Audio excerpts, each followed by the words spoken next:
Mas até esse período, a gente teve muitos avanços. Em 2006, foi criada a Lei Maria da Penha. Por conta de estratégias... Tem o nome de Maria da Penha? Muita gente acha que é por causa da Maria da Penha. Vamos esmiuçar né? isso aí, Ju, porque assim...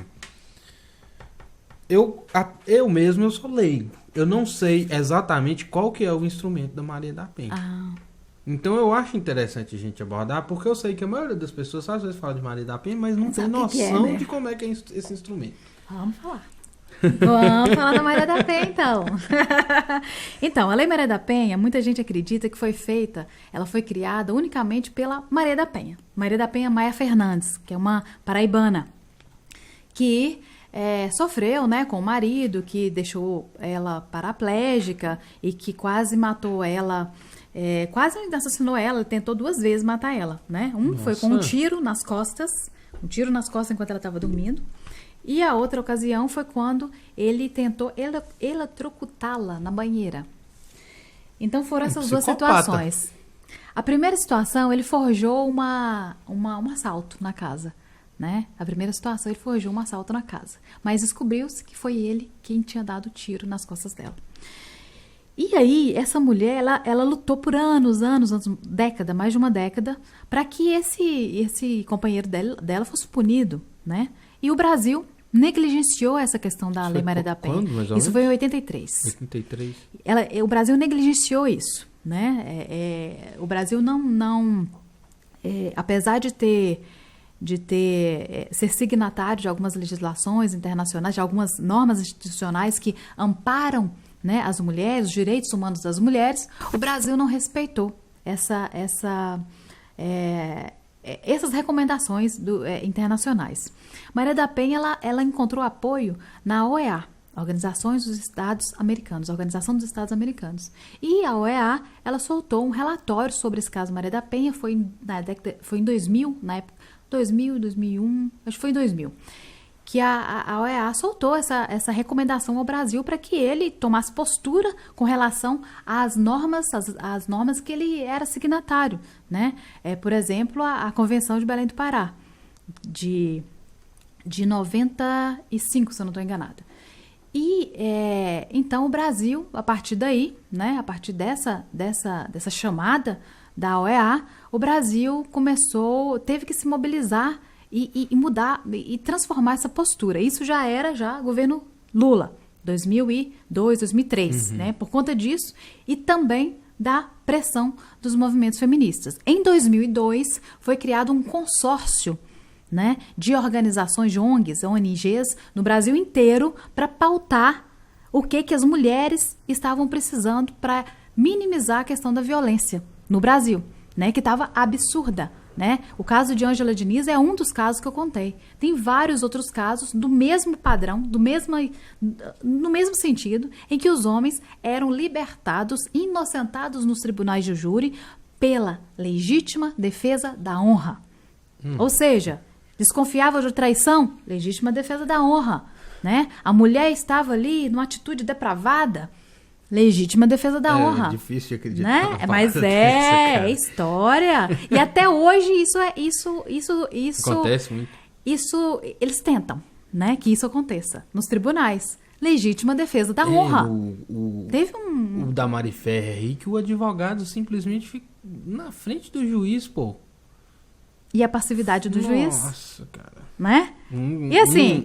Um cenário de machismo explícito, 4 homens e uma mulher, num caso de... E as lágrimas de crocodilo, né? Puta merda, cara. As lágrimas são de crocodilo dela. Eu fico...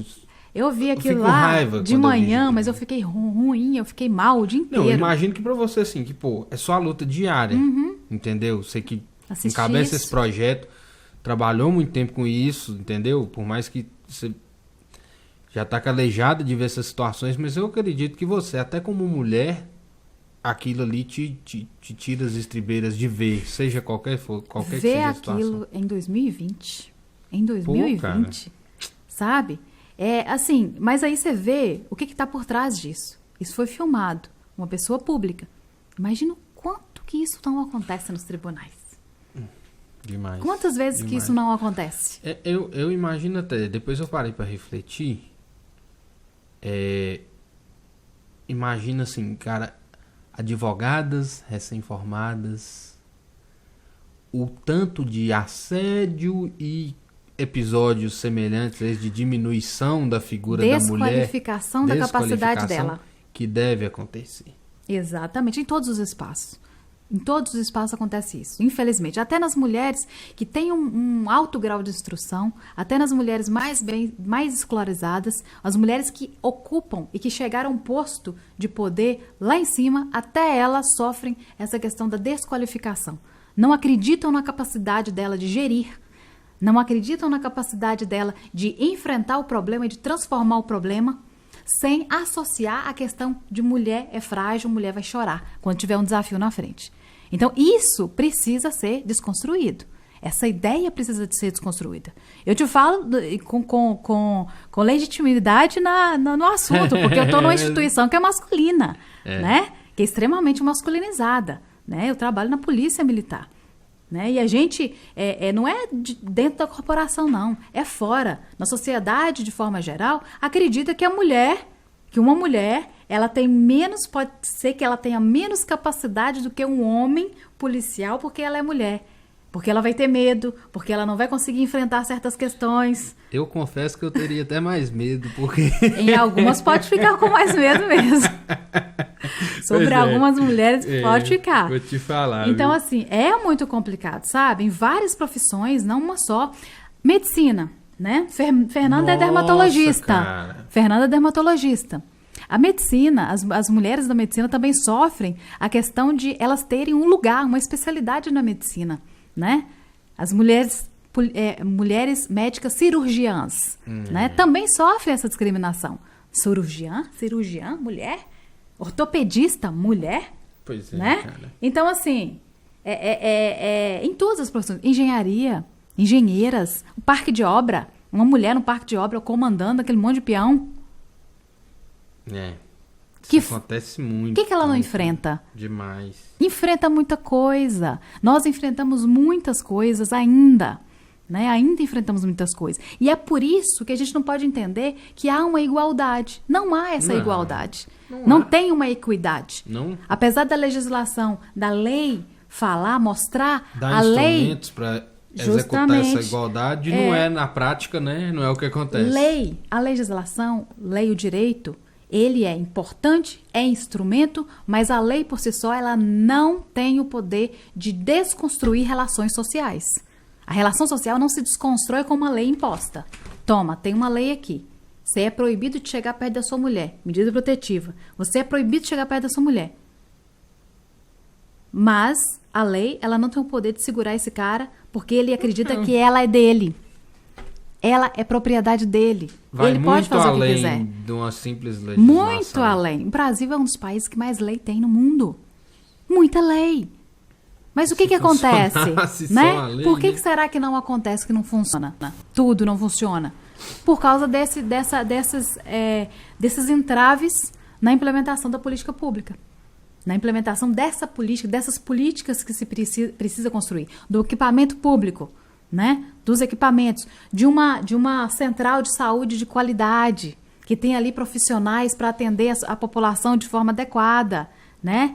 As políticas setoriais, né, transversais. A política que eu trabalho na minha pesquisa é uma política transversal. É uma política que ela dialoga com vários setores. Assistência social, a saúde, a segurança pública, educação, né, o desenvolvimento rural.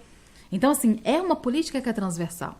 Então, a gente precisa compreender. Isso, né? Vai conversar e vai trabalhar. Conversa, exatamente. A Lei Maria da Penha, vamos voltar. A gente vai, eu quero ver como é que você vai dividir isso, que nem você está querendo dividir. Relaxa. Porque a gente vai e volta toda hora, né? E a Lei Maria da Penha, na verdade, ela foi criada em duas perspectivas. Preventiva e punitiva. No entanto, a punitiva é mais conhecida. A preventiva não é conhecida. A preventiva é justamente tudo isso que eu estou falando desde o começo aqui. Que é a questão da política pública, dos instrumentos para fazer com que essa lei funcione. Prevenir, né? Então, essa lei tem uma parte de punição e uma parte de preventiva. Né? Trabalho com homens, né? Um trabalho orientado para os homens, que a gente não acredita que todo homem que bate de mulher bate a mulher, é bandido. Não é. Não é. É um pai de família, é um trabalhador. Mas é uma pessoa que é capaz de matar. É capaz, né? Dependendo dos valores e dos princípios que ele tem, ele é capaz. Então ele precisa desconstruir aquilo que ele aprendeu. Que a gente ensina para as crianças desde pequenininhas. Menino e menina. Menina, você pode chorar. Cultural, né? Você pode chorar. Menino, não chora que você é homem. Isso é coisa de menina. Aí já ridiculariza a menina. Já coloca na cabeça do menino que a menina não é boa como ele. Se ela chora, não, isso é coisa de menina. Como é que você tá chorando? Peraí, mas chorar é coisa de menina, então a menina é fraca, é frágil? E o menino não pode chorar? Né? São questões que a gente coloca inconscientemente na cabecinha da criança. E aquela criança vai crescendo achando que a mulher é mais fraca, que a mulher tem que ser protegida, né? Toda a vida. A mulher tem que ser a protegida toda a vida, né? Tem que ser ali criada numa bolha. E que o menino, o homem, é que tem que ser o protagonista de tudo. Essa desconstrução é que a gente luta para acontecer. Para que casos de violência, como a gente vê hoje, continuem não acontecendo.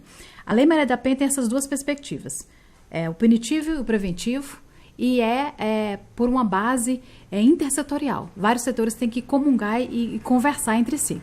A lei, ela tem 5 tipos de violência que está ali discriminado como violência doméstica e familiar contra a mulher. A violência física, que não preciso nem descrever o que é. A violência sexual. O homem casado com a mulher, ela tem a obrigação de transar com ele?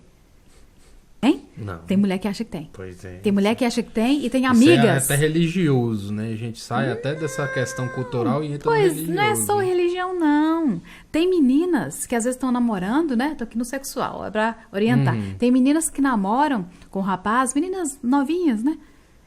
Namoram com rapazes que ele tenta, né, a relação sexual, quer se relacionar ali antes do tempo dela, ela não quer, mas ele tá ali pressionando. As amigas vão virar para ela e vão falar assim, se você não fizer o que ele tá querendo, você vai perder ele. Outra vai fazer, nossa, né? cara. As mulheres casadas da mesma forma, se você não fizer isso e isso lá que ele tá querendo, tem na rua. Nossa. Ele vai achar na rua. E a própria pessoa da família, outra mulher da família fala isso. As amigas às falam vezes, isso. Culturalmente, até uma mãe, né, que foi criada numa cultura mais paternalista, né, machista. Ali. Ou seja, a mulher ela não tem direito nem do seu corpo. Seu corpo não é um direito, né? O seu corpo não é. As suas vontades não são respeitadas. Quando a gente fala de violência sexual, é esse forçamento. É forçar, né? Não é forçar na bruta, não, e batendo só, não.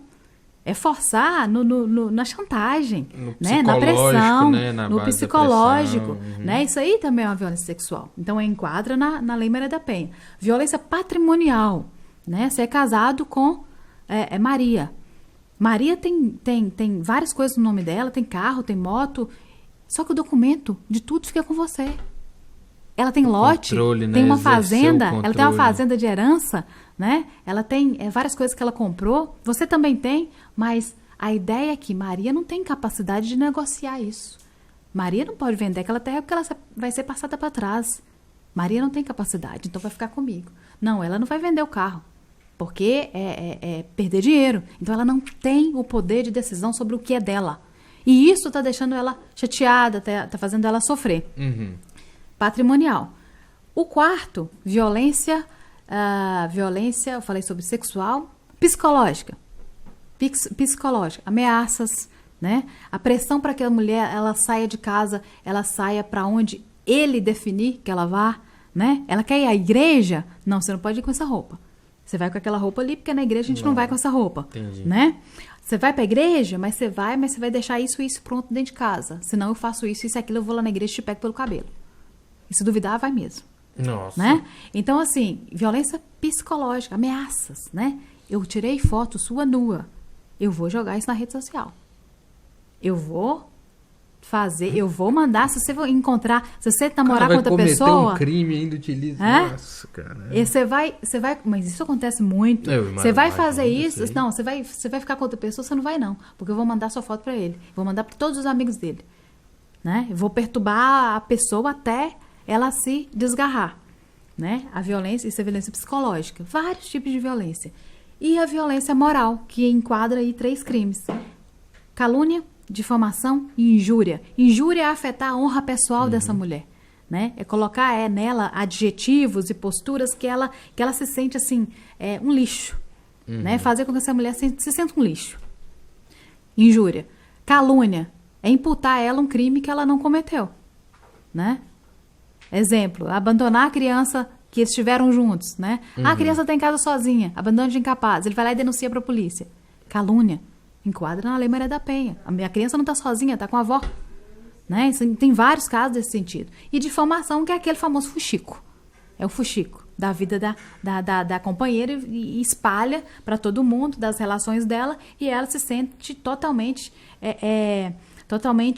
impotente diante daquela situação. Então, todos esses crimes aqui, todos esses tipos de violência, enquadra-se na qualificadora de violência da Lei Maria da Penha. A Lei Maria da Penha, ela não criou um tipo novo, um tipo penal novo. Porque eu imagino que todas essas questões aí já sejam crimes. Lesão corporal, a injúria, a calúnia, a difamação, a agressão, né? Tudo isso são crimes já tipificados em lei que, quando chega a Maria da Penha, né? Quando é uma questão relacionada à Maria da Penha, isso é colocado um peso em cima disso. E todas essas violências, elas têm uma questão assim, importante que a gente tem que falar. Não é qualquer questão que enquadra-se na Lei Maria da Penha, que o delegado, o juiz vai entender como Maria da Penha. Não é qualquer questão. A Lei Maria da Penha, ela precisa estar trazendo para a mulher um sofrimento. É algo assim, que está sendo continuado. Ela sai daquele âmbito ali de um crime comum e já vem de um histórico. É um histórico que ela tá. A violência física, geralmente, ela precede uma violência psicológica. Outros tipos de violência. O feminicídio, com certeza, precedeu outros tipos de violência contra a mulher. O feminicídio é o último deles, que é a morte dessa mulher. É o último dessas violências. Então, essas violências, elas têm que causar tá causando um sofrimento para essa mulher. Por isso que eles enquadram, o delegado, o juiz, enquadram-se como a Lei Maria da Penha. E são 3 as formas disso acontecer. Como que isso acontece? Né? No ambiente doméstico, no ambiente em que moram pessoas, mesmo que não sejam parentes, mas não moram na mesma casa. Exemplo de república de meninas e meninos, mista. República só de meninas. Pode acontecer de existir ali um enquadramento na Lei Maria da Penha. E quem comete esse tipo de violência não é só homem, não. Pode ser um homem, pode ser uma mulher. Mulher também. Pode ser um homem, pode ser uma mulher. A vítima é sempre uma mulher, né? E um entendimento mais recente do judiciário é que as mulheres trans também têm esse direito, né? As mulheres trans, né? São aquelas mulheres que se compreendem mulheres apesar de ter nascido com outro sexo, né? Biológico, né? Que se compreendem, né? Como mulheres, são mulheres trans. Então elas também têm esse direito. Isso foi falado numa entrevista pelo juiz competente nessa área aqui em Teoflotone, né? Que eu achei muito legal. Assim, não só as mulheres que nasceram mulheres, mas mulheres que se reconhecem mulheres que são trans. E então são três. Eu falei da unidade doméstica, que pode acontecer de república de mulheres. No âmbito no âmbito familiar, primos, tios, avós, mãe com filho, neto com avó. Então, nessa unidade familiar, sogros, sogras. Então, pode acontecer de também enquadrar na Lei Maria da Penha. E o terceiro, que todo mundo conhece, que é uma relação íntima de afeto. Ex-namorado, ex-companheiro, né? Ex-companheira. Então, são essas 3 perspectivas. Se eu trabalho com você, nós somos colegas de trabalho, há vários anos você mantém assim, uma relação de violência psicológica comigo. Você fala várias coisas comigo que eu me sinto um lixo no meu trabalho, na minha relação de trabalho. Nós trabalhamos juntos há 5 anos. Mesmo sendo você um agressor contra mim, falando coisas para mim que me injuriam, isso não enquadra na Lei Maria da Penha. Porque eu não tenho relação nenhuma de afeto com você, eu não sou parente sua, eu não tenho uma relação assim íntima, eu não moro com você. Então, assim, é diferente. A Lei Maria da Penha, ela não se enquadra nesses casos. É um caso de injúria comum. Não é um quadro, não é um caso que enquadra. O efeito talvez poderia ser o mesmo, né? O sofrimento que a pessoa tá sofrendo não tem diferença, né? Mas a Lei Maria da Penha, ela não engloba esse tipo de situação, né? É apenas esse que é no âmbito, é uma violência doméstica e familiar, né? Então, são essas três perspectivas. Então, eu falei sobre a Lei Maria da Penha, né? Essas questões todas, entendeu? Agora eu sei o que é a Lei Maria da Penha. A Lei Maria da Penha, as pessoas falam tanto de Lei Maria da Penha, agora é isso, eu sei. sabe? E como um instrumento aí de amparo, de proteção às mulheres, ela não veio para culpabilizar homens, ela veio para proteger mulheres. Porque se a gente olhar historicamente, isso é uma coisa que acontece muito. Ela fala assim, por que tem uma lei para mulher e não tem para homem? Porque, porra, é o que acontece com a mulher. Por isso você tem uma lei. Tanto que precisa ter uma lei, porque acontece com ela, não é com os homens.